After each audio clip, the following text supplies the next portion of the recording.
do you hear me? With Unico Williams. That's right, it's your boy coming at you on a Thursday, as I always love to do, because Thursday is my favorite day of the week. Why? Well, I was born on a Thursday, 11:47 a.m. Woo! So happy to be back amongst you all. How are you doing? How are you feeling? Are you feeling just fine? Are you feeling just regular? Are you having a good day? Are you a little down in the dumps? It's okay. I'm here. I'm with you, okay? I got you. Okay? And you know, today the theme of the day is perception. Perception makes and breaks so many things in our lives, such as I can see something one way, and you can see the same exact thing as me and see it totally differently. That happens. And I've been thinking about the path to understanding is that it's always going to be a tough road. Why? Well, when we tend to disagree with each other, it tends to make us say, you know what, that person don't think like I think, so, let's automatically discredit anything that they say. That's not okay. It's not okay. But the thing is, we continue to find ourselves doing it. It's a continuous circle. Like, say, for instance, today or this week, one of the big things, DJ Envy and his wife, she wrote a book, and they went and talked on a show. And one of the main things is, his wife said of 10 plus years, he's never pleased me in bed. He's never satisfied me in the bedroom. That my perception, I would be a little offended. I would be a lot offended because I puts it down. But I just, I take great pride in I think being that. I think that's a huge part, very huge part of your relationships and things like that, and that's how I perceive that. But DJ Envy, he doesn't perceive it as that. It's something that he's taken on, and he's good with that. He's okay with that. So why shouldn't I just be okay with that? Because also, it's not for me to really have an opinion on. That's that man. That's his life. That's his wife. That's his marriage.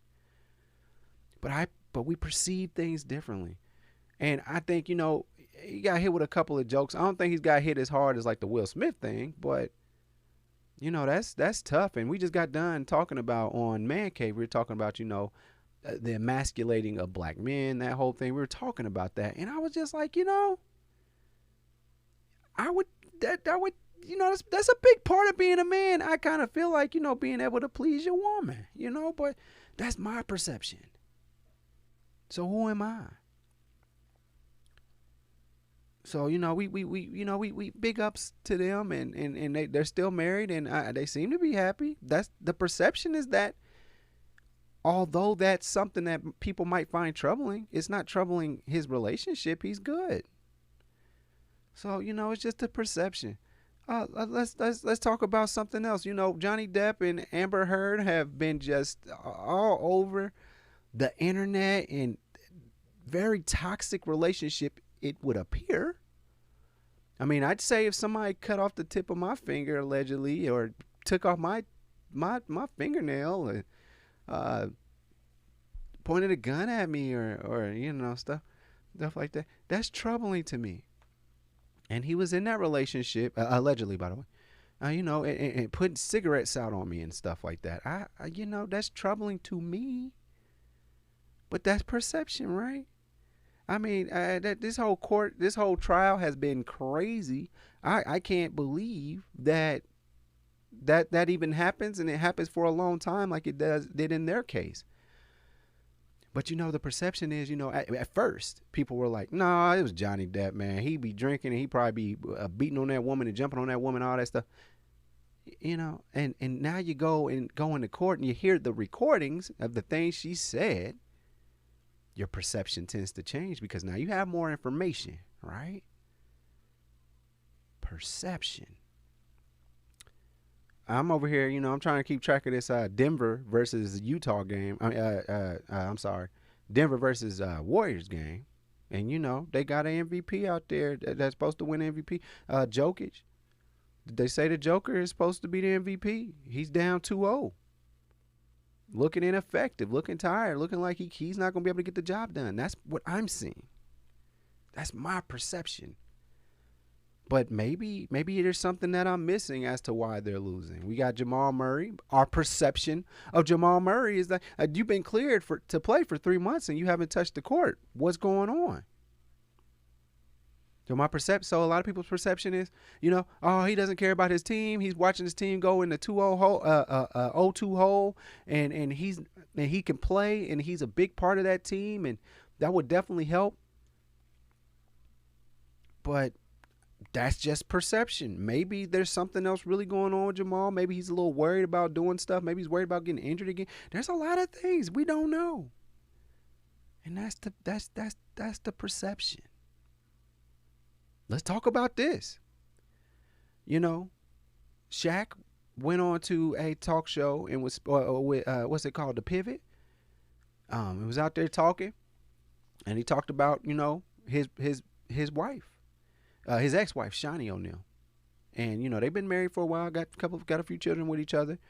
And he went on there and, we had a perception of, Shaq was just doing what he do and he was just cheating on his wife and he didn't care. But the perception changes because he said he cared about his wife. He loves her. And, the perception changes of Shaq. Like, Shaq is a very caring person. He made some mistakes, but he wasn't true to his vows. That's what he said. But that's the perception. Is how I see that. I see that as a remorseful man at this point. Some people, oh, he's a dog. All they heard was, yes, bitch, he cheated. He cheated on Shaunie. Shaunie's a good woman, and he admitted that she's a good woman. And just to use this opportunity to jump on him some more about his marriage with Shaunie O'Neal. Shaunie's doing well. She's okay. She seems to be moving on. And Shaq seems to be having a good time. But, he regrets it. Did we ever think that Shaq would come out and be like, I messed up in my marriage, man. Did we ever perceive him as that before he said it? But then he said it, you perceive what he did to be wrong, but we have to remember that, he's a human. He makes mistakes. And he owned up to it. And you look at him in a sense as a sympathetic character, But we'll keep Shaq lifted up in prayer. But more than anything, we gotta remember that he's human. He makes mistakes, and sometimes we get in our older age and we start growing a couple of gray hairs and all that, and you look back over your life as you start thinking about mortality and stuff and the things that you may have done wrong. And you look back on that and then you try and make peace. We got another situation. We had a video of what is perceived to be a police officer snatching a child off his bike for stealing a bag of Doritos, allegedly. We don't know if that's what really happened. But, man, the immediate perception is, oh, these police are bad. These police are bad. And then there's another perception of, man, if that kid stole, he was probably hungry. What do we know about his living situation? All we know is what we saw. And we're only able to, conjecture what happened. We don't know. Now, based off of what I saw, it did anger me a bit. He looked like he was 8. He was 8 years old or 10, something like that. I believe 8 though. But he's just a kid. And you go back and you think about it. In those situations, like back in my day, if I had stole something from the store and they caught me, the police at that age, at 8 now, if I'm 14, 15, 16, I'm stealing, it is what it is. Y'all got it. But at 8 years old, y'all gonna take me to my grandparents' house, and let them know. Now I had no excuse. Like, we had 2 deep freezers full of food out in the garage and a regular refrigerator that was connected to another freezer. So I had plenty of food, so I would have no excuse. That's me being dumb, doing dumb stuff. Doritos are good. They are tasty. But in that situation, I need to steal them. I can always tell my grandma, hey, can you buy some Doritos and keep them up in here, please? And I believe she would oblige to that. But, I ain't like I'm like that. But she kept the things that I liked in the house. Oh, I used to love them. What Tang? Oh, man, they had like this mango Tang that I used to really love. I used to love those. And she kept them in the house, and I just suck them down. Pause. But I'd be drinking them. I'd drink them at about 5:30 in the morning. The sun coming up. I'm reading Harry Potter and drinking Tang. Man, it was fire.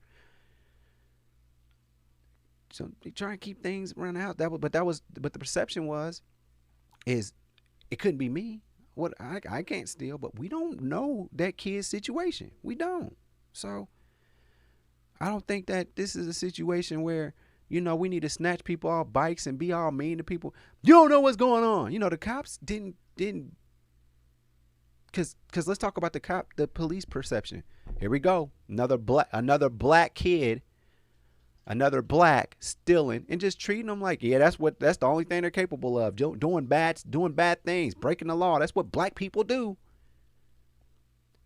See, perception can sometimes cause for you to be more harsh than you should be, or maybe jump on a bandwagon, or think about things that's not actually happening.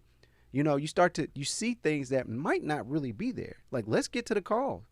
So they talk about community policing. They say, oh, we get out and talk to everybody. Because one day I might need you to have my back one day. That's what the police say. And look, I tell you like me, man. This is what I do. When I see a police officer or something, I wave and do stuff like that. I do the best I can to try and have that rapport where it's like, man, listen, just leave me alone, man. I ain't doing nothing. I'm nobody to worry about at all. But you got people in communities that, like, because I see it all the time, police officers, they get fired from places for some kind of misconduct or something. They move on to the next city, someplace that they don't know. Like, that's why I believe that police officers and things like that have to come from around your community. But the thing is, now I'm from a city that has a place that has that's the home of a college, Ball State University. And I'm from a neighborhood called Whiteley. And in my neighborhood, what Ball State says during orientation, it says, don't cross the bridge. See, we have a bridge that goes over, the White River. Man, White River. Man, it's just a lot of that going on. It's whitewashed the whole city. But after you cross that bridge, now you're going into the actual city. Now you get off campus, and now you're getting into what you call it. You can go left or right when you get to this street called Hackley. You can go right and go on to Hackley, and that takes you to cross town. And then you can keep on going straight, and that takes you to Whiteley World. And they're advising, don't go to those places. Now, hold on. I'm a nice guy. I'm cool to hang out with, and trust me, I've had quite the impact in the Ball State area. I did. In my heyday.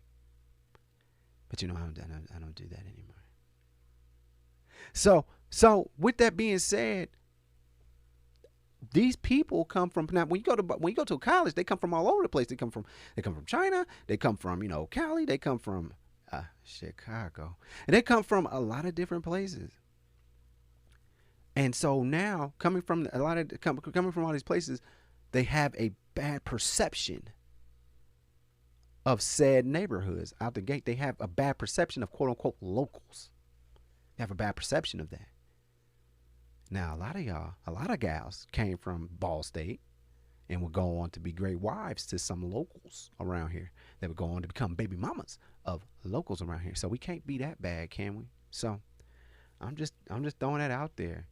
So these police officers, they come in and they probably give them a quick rundown of the area, and they say it's high crime because it's a whole bunch of black people. That's a black neighborhood. And then over here, that's a black neighborhood, and that over there, that's a meth neighborhood, So you go into those places looking for trouble. Your perception is as soon as I get to these places, I'm just going to see nothing but meth heads and crime people.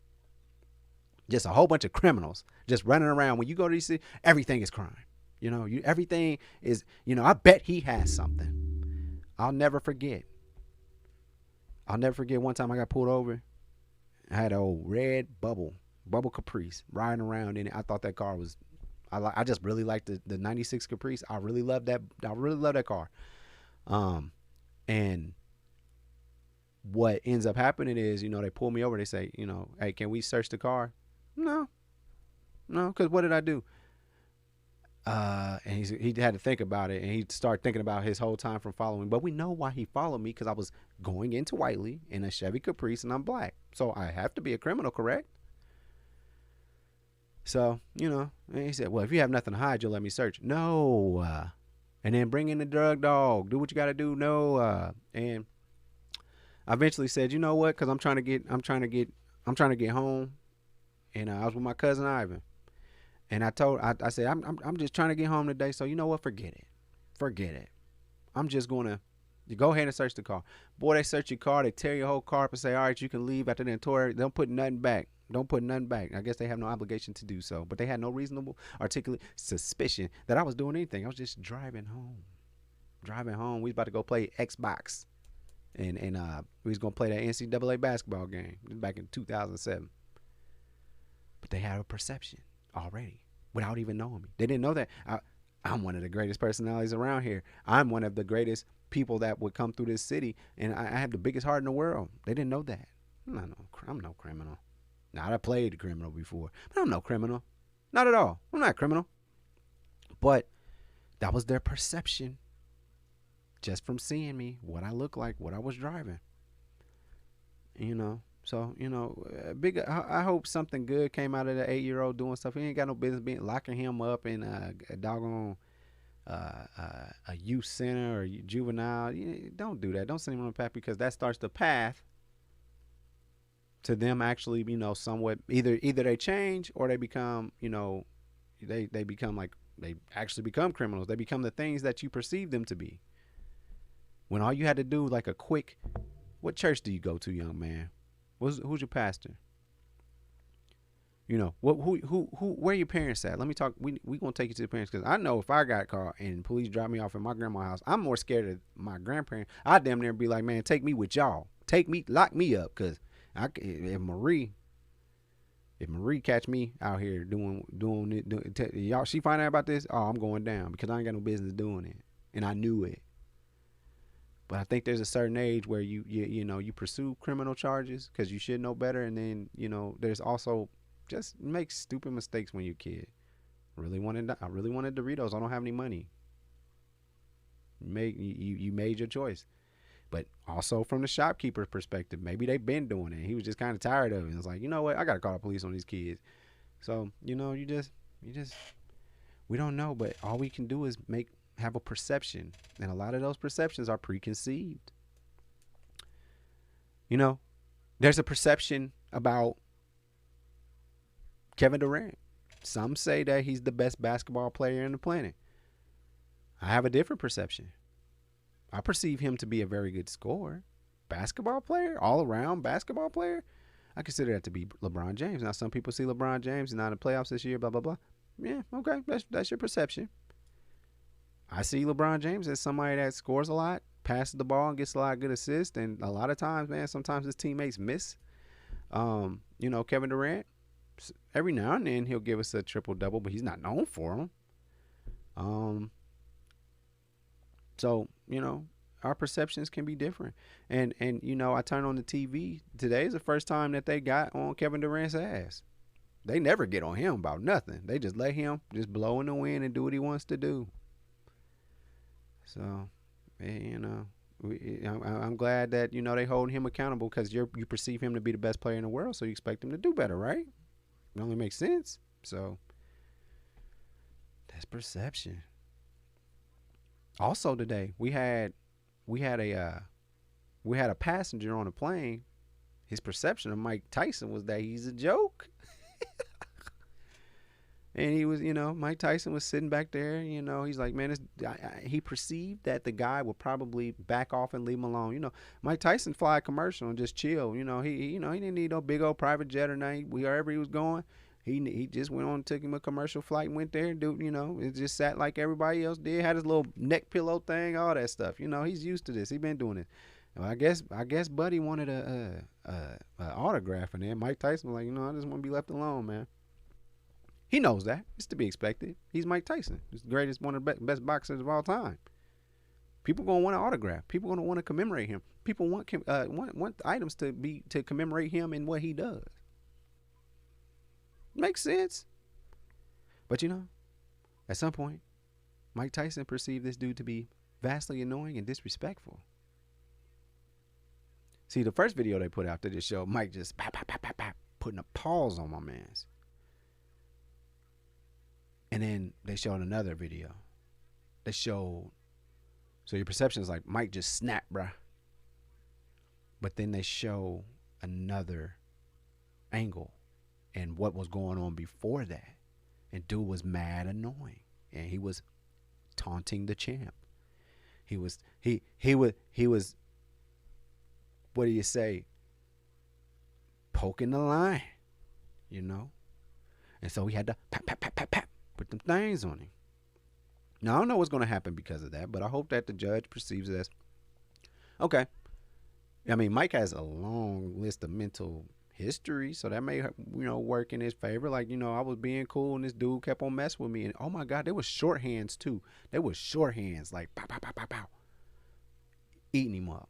Eating him up. And dude was like, he's like, man, you got beat up by Mike Tyson, the guy that's filming. And then he's like, turn that way so he can see the marks. Mike roughed him up. So I'm hoping that dude doesn't, I hope his perception of that, because he was faded. Dude was faded too. But I hope that dude's perception was like, yo, when you sober up, because I do this a lot. I think when I sober up, I feel really bad about some of the things I've said or some of the things I've done. I do that. But I hope this dude, he's like, I hope that he takes from this that, yo, Mike Tyson kicked my ass and leave it at that.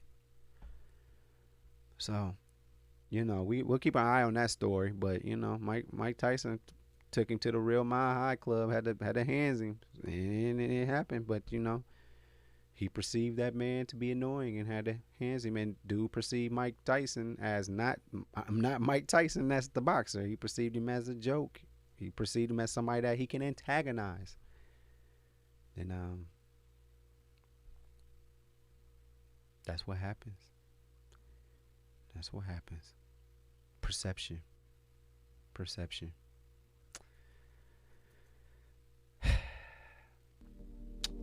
Now, ladies, if you looking for somebody that will perceive you as somebody that needs to be pleased, that perceives you as somebody who just, you don't need 10 years. He just perceives you as somebody that just gotta make it happen. Then look no further than me. Go to ChristianMingle.com. I am Bartholomew, and baby, I can perceive you however you want me to. Do you hear me? Thanks for tuning in to another episode of Do You Hear Me with Unico Williams. You know the deal. Every Thursday, we got the podcast on Apple Podcasts, Google Podcasts. Mama, I'm on Spotify.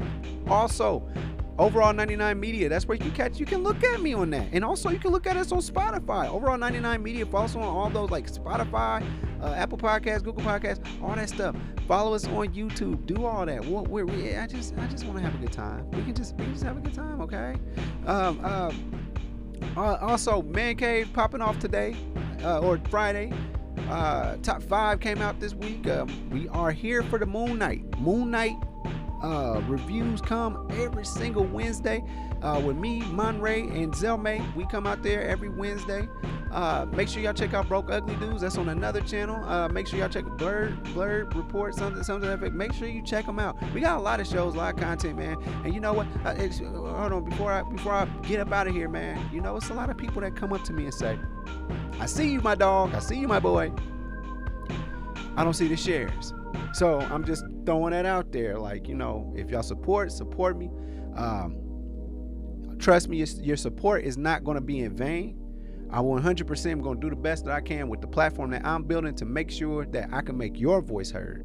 And I'm going to make that happen. I see folk rapping. I see people cooking. I do my best to share everything that I see when you trying to do your own thing. So, I just ask, because I even got girls out here, they want to have my baby. They want to be my girl. They don't even share my stuff. So with that being said, man, if you love me, make sure that you like, subscribe, share, comment, say, man, I fucking hate this show. Whatever you want to, hit me up. All of that is going to be 100% in. It's going to be good for us. So again, thank you so much for tuning in to another episode of Do You Hear Me with Unico Williams. I holla. Thanks for watching. Make sure you follow me on all my social media platforms. Don't forget, every Thursday, the full podcast is on Apple Podcasts, Google Podcasts, and mama, I'm on Spotify. Overall 99 ENT bring you videos from Friday all the way to Friday. So be sure to like and subscribe to the channel. We appreciate it. Again, thank you so much.